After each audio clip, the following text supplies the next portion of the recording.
Ce tout nouveau parcours offrira un lien direct et rapide entre l'aéroport et le centre touristique de la ville, en desservant au passage les hôtels situés le long du boulevard Laurier et de la Grande Allée.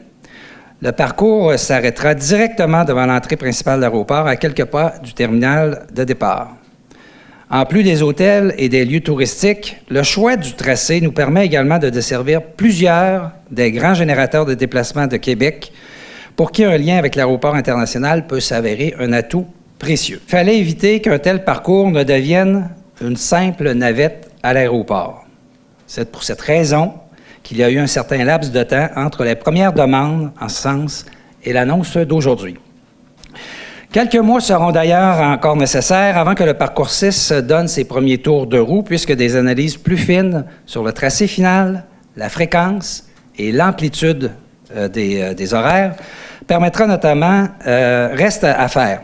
L'arrimage avec les services actuels, entre autres, est un processus plutôt complexe et qui nécessite encore des analyses pointues. Puis aujourd'hui, ce qu'on annonce, c'est vraiment une très, très, très bonne nouvelle pour nos touristes à qui on offre un second choix, pas seulement le taxi, mais maintenant un réseau de transport abordable, avec des horaires là, fréquents. Alors, je pense que c'est une très, très, très bonne nouvelle. On comprend que le visiteur, quand il débarque de l'avion à l'aéroport, ben, je pense que de se rendre au centre-ville ou où est-ce qu'il veut se rendre, ben, c'est déjà le début de son expérience. C'est une bonne nouvelle. C'est une bonne nouvelle. Ça fait longtemps qu'on l'attendait, que les usagers la demandaient aussi, cette desserte de l'aéroport. Puis en fait, en même temps, c'est même mieux qu'une desserte, hein, qu'une navette. C'est ce qu'on a toujours envisagé à Québec. On a vraiment un parcours régulier, donc ça va avoir des bénéfices pour plusieurs usagers, c'est-à-dire que les travailleurs vont pouvoir l'utiliser aussi. On parlait de fréquence assez tôt le matin jusqu'à tard le soir, une fréquence à environ 30 minutes, donc c'est très positif.